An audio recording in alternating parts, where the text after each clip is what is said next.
Perkenalkan, kami dari kelompok 2 dari kelas manajemen 3E.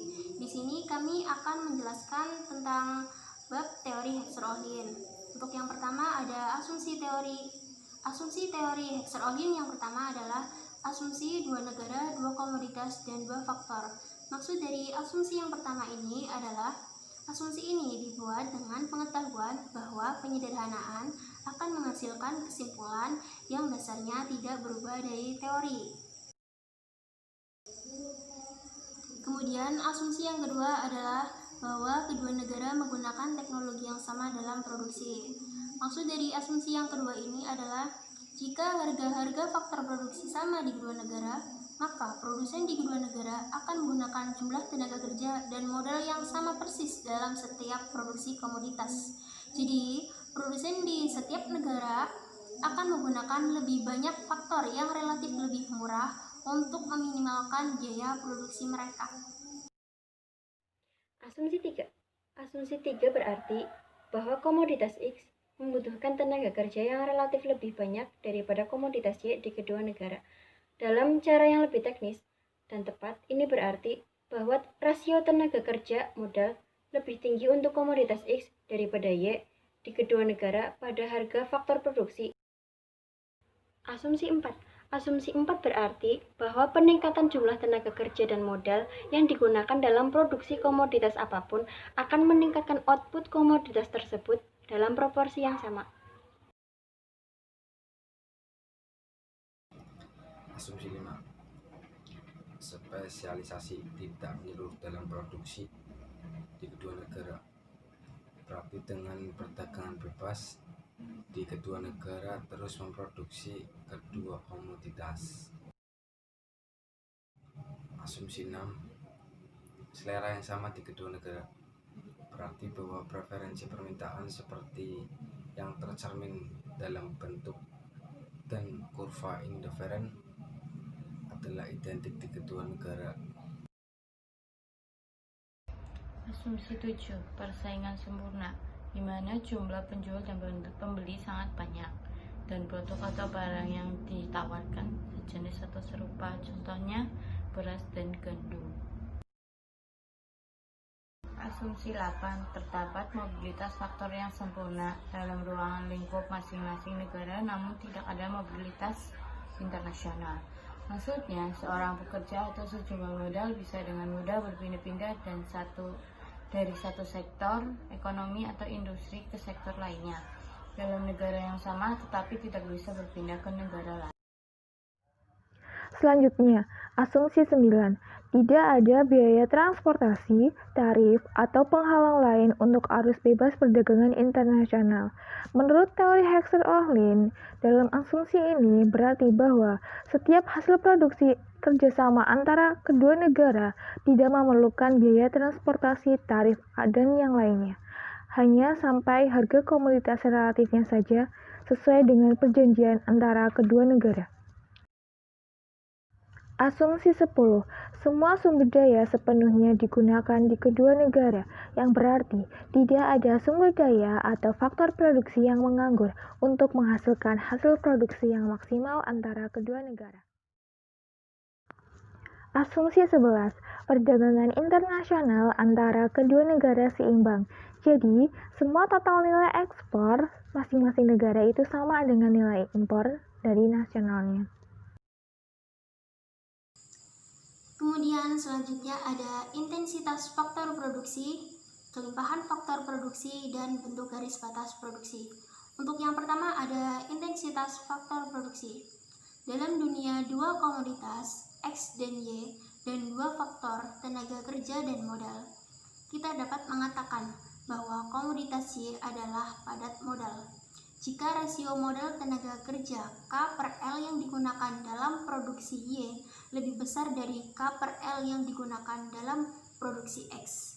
Misalnya, jika 2 unit modal 2K dan 2 unit tenaga kerja 2L yang dibutuhkan untuk memproduksi 1 unit komoditas, maka rasio modal tenaga kerja adalah 1. Artinya, 2/2 dalam produksi Y. Karena K per L sama dengan 1 untuk Y dan K per L sama dengan 1/4 untuk X. Jadi di sini kita bisa mengatakan bahwa Y adalah K intensif dan X adalah L intensif. Kelimpahan faktor produksi.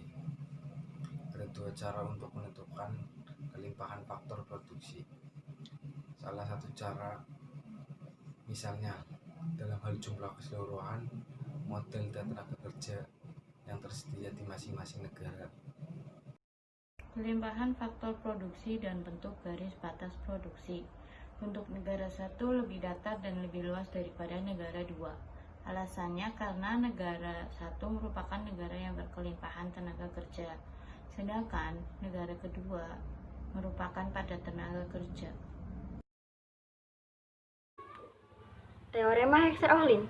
Kita dapat menyatakan teorema Hexer-Ohlin sebagai berikut, yaitu suatu negara akan mengekspor komoditas yang produksinya memerlukan penggunaan intensif faktor produksi negara yang jumlahnya relatif berlimpah dan murah, dan mengimpor komoditas yang produksinya memerlukan penggunaan intensif faktor produksi negara yang jumlahnya relatif langka dan harganya mahal. Singkatnya, negara yang relatif kaya akan faktor tenaga kerja akan mengekspor komoditas yang relatif padat karya dan mengimpor komoditas yang relatif padat modal. Selanjutnya ada kerangka equilibrium umum teori Hexer-Ohlin. Kita lihat kerangka di samping ya. Kita baca dari sudut kanan bawah.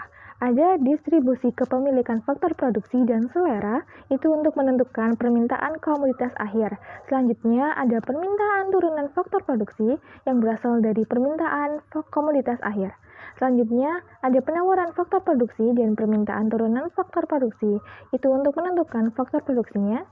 Terakhir ada teknologi dan faktor produksi untuk menentukan harga komoditas. Kemudian materi selanjutnya adalah ilustrasi teori Hexer-Ohlin. Dalam gambar 5.4 panel kiri dari gambar menunjukkan bahwa garis batas produksi di negara 1 dan negara 2 seperti pada gambar 5.2 gambar yang sebelumnya, dan ditunjukkan dalam materi yang sebelumnya juga bahwa garis batas produksi negara 1 itu melengkung mendekati sumbu X. Hal ini dikarenakan komoditas X adalah komoditas L intensif. Negara 1 adalah negara dengan L berlimpah dan kedua negara menggunakan teknologi yang sama. Selain itu, karena kedua negara memiliki selera yang sama, maka mereka menghadapi kurva independen yang sama. Kurva independen 1 itu bersinggungan dengan garis batas produksi di negara 1 di titik A dan di negara 2 di titik A aksen. Kurva independen 1 ini adalah kurva independen yang tertinggi yang dapat dicapai di negara 1 dan negara 2 dalam isolasi. Dan titik A dan A aksen itu mewakili titik equilibrium mereka dalam produksi dan konsumsi pada kondisi tidak ada perdagangan. Jadi, pada gambar 5.4 ini membahas tentang pola keunggulan dan pola kelemahan komparatif yang terungkap di wilayah atau bagian di negara Amerika Serikat. Teorema penyeimbangan harga faktor produksi. Perdagangan internasional akan membawa pemerataan dalam masih relatif dan absolut untuk faktor homogen di berbagai negara, dengan tujuan menyamakan upah di negara rendah dan negara tinggi sampai upah di kedua negara menjadi sama. Selanjutnya yaitu penyeimbangan harga faktor produksi relatif dan absolut.